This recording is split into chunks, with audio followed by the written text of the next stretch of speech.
Samantalang daan-daan ang dumalo sa unang workshop ng Storytellers Academy na inalunsad ng GMA Public Affairs. Ang mentor at kauna-unahang speaker, si multi-awarded journalist Jessica Soho.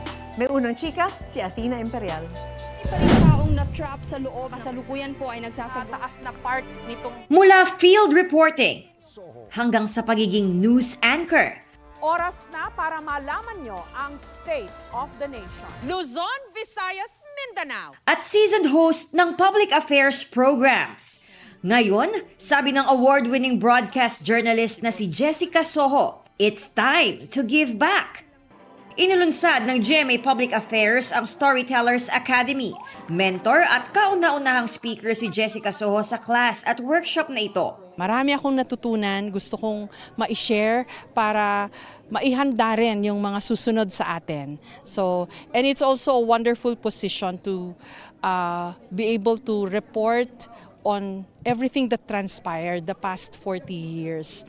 And para rin makita, have we moved forward? Or is it the same old issues na tinatalakay pa rin natin?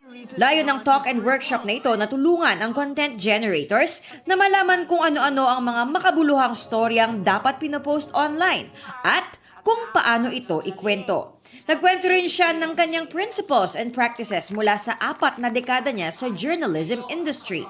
Nung panahon po ng Brigada 7, naantig ang aking konsensya that we were taking stories from our interviewees or case studies without giving anything back. Laway lang. So I told our young reporters then, help if you can. Help bring the sick to the hospital. Refer those in need to the authorities. A practice we still do in KMJS. Daang-daang estudyante, content creators at young professionals ang dumalo sa unang workshop ng GMA Public Affairs Storytellers Academy. Sabi ng kanilang trainer na veteran broadcast journalist na si Miss Jessica Soho, hindi lamang dapat entertaining ang mga pinopost sa social media. Dapat informative at accurate. Importante yung accuracy kasi ang daming fake news. Importante pa rin maging fair. Kung meron kayong binira, kunin nyo yung kabilang side. Huwag magbabalita ng hindi naman tama. Pare-pareho tayong dapat mag-fact check, mag-cross check. Special guest sa Storytellers Academy ang GMA Public Affairs host at State of the Nation anchor na si Atom Araulio na sumabak din sa interview kasama ang 3 selected workshop participants. Ang napupuna ko lang, grabe yung kanilang confidence. Yung confidence na magtanong. Saan nanggagaling yung confidence? Doon sa inyong preparation. Pagkatapos ng workshop, bit-bit na mga lumahok ang mga pabaong mensahe ng mga mamamahayag.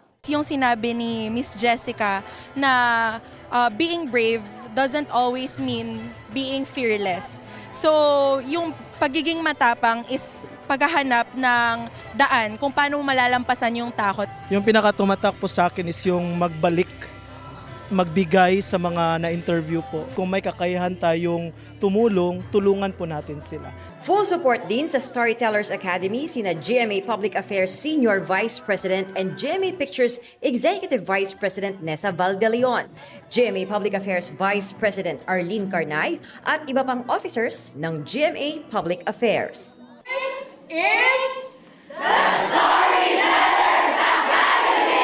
Ito ang unang balita, Athena Imperial para sa GMA Integrated News. Gusto mo bang mauna sa mga balita? Mag-subscribe na sa GMA Integrated News sa YouTube at tumutok sa unang balita.